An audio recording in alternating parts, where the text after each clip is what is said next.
Okay, so today is day 7 of my voice character archetype challenge. So for 21 days, I'm coming up with a new character voice and showing the processes that I use to create new voices. I'm a voice coach. I'm Alex. If you don't know me, subscribe if you like voice things. And I'm going through a particular the pure acting archetype challenge, so you can see that in the description.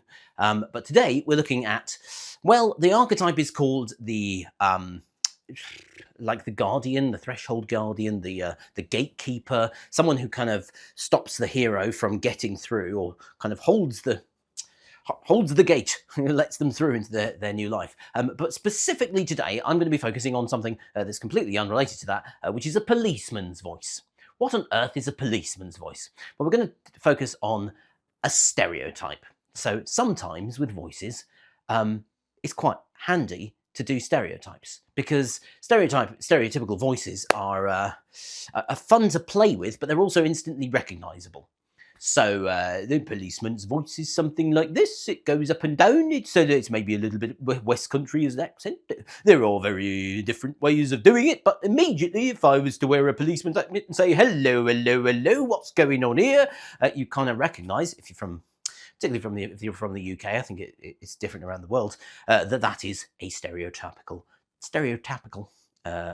policeman's voice. And there are different sort of colours within that, but it's sometimes a fun way to go in.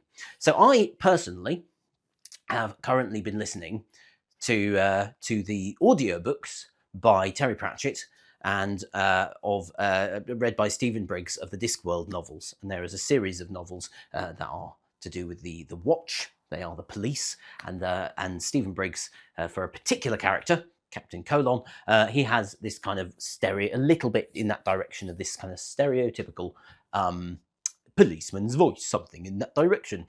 So I talk about like having voice seeds. So I was going to say story seeds there, which is also a thing that I teach, but not in this. So a voice seed is just something, a launching off point from which you can play with voices. So I will play you a little tiny bit of that. Well, said Colon, leaning back in his chair, it's like, well, when you're our age... He looked at Nobby and hesitated. I mean, when a man reaches a certain age, he tried again, he knows the world is never going to be perfect. He's got used to it being a bit manky, Nobby suggested.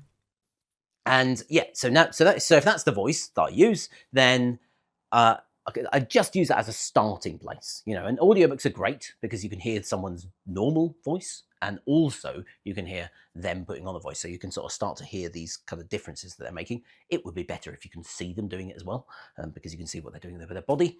But yes, so today I'm just going to be playing with different flavours of the policeman's voice and making it as stereotypical as possible. Now, I will say, just as a note, I say policeman, it's obviously gendered, and I would say that often in stereotypes, sometimes the voices are gendered, and that like doesn't say anything about like who can be in the police. But it is interesting as well, because sometimes if you take a gendered voice that's a stereotype and you put it, you know, if I was to use like a stereotypical female voice in myself, you can come up with a whole load of different qualities that you might have not come to like automatically yourself, because you're moving your voice kind of further away from where it sits naturally. So when there are gendered stereotypes, sometimes it's a time to go, oh cool, I can really play around with this and find something that's like really new that people wouldn't expect. So let's see how this went. Do you have a plan? No.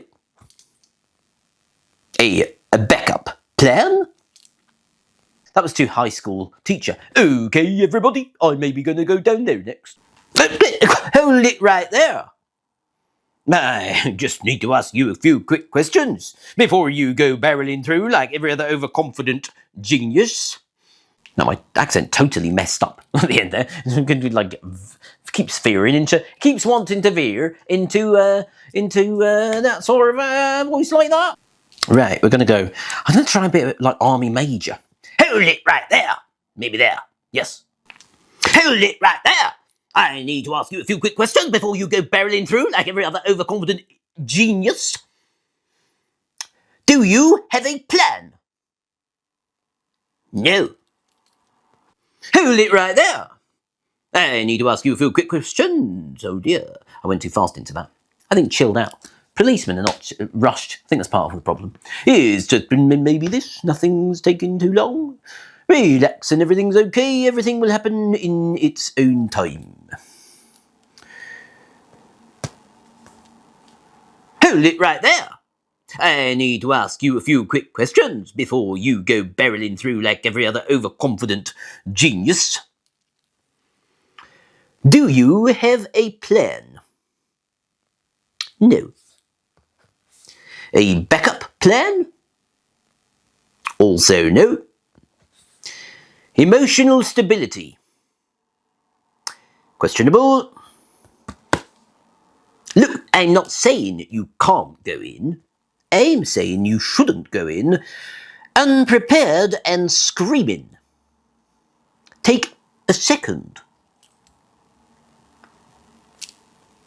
A breathe.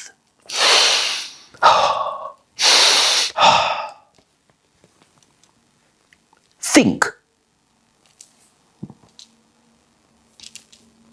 And if you can do that without panicking, congratulations, you are already doing better than most. If not, well, I will let you through still. I just want it on record that I warned you. Bit clunky, but it'll do. Okay, so I've done my takes. They're very rough. It's a very rough voice. It kind of wanted to drift towards kind of West Country like this instead of a policeman's voice, and it's okay. You know, I would say that, like, you know, if you wanted to come up with a really good like stereotypical policeman's voice, you want to like play around with them, like all of them. But because of the nature of this challenge is, you know, I'm getting a script on one day, I'm coming up with a voice, I'm putting it together, recording it, and then sending it off like the next morning. These are like the broad brushstrokes. But stereotypes are quite a fun way of kind of launching off into that way and just letting a voice migrate as it wants to. And you know, for self-tapes like this, you know, for this particular challenge, that's okay. You know, you just want to get it out the door and come up with something that's fun and interesting. So I found fun with this particular script, even though I did it for a little while, just a short time. And yeah, that's kind of the goal, really. So find what voices that are fun, and then over time you can like build. This is what I do in like Voice Lab course when we're doing character voices for it. Like build a kind of a toolbox of different voices that you can pull out and start to build new ones for that particular role or whatever it is that you're doing. And yeah, stereotypical policeman's voice, it's quite a fun one to do. So give it a go, I guess, and we'll see what happens with tomorrow's script.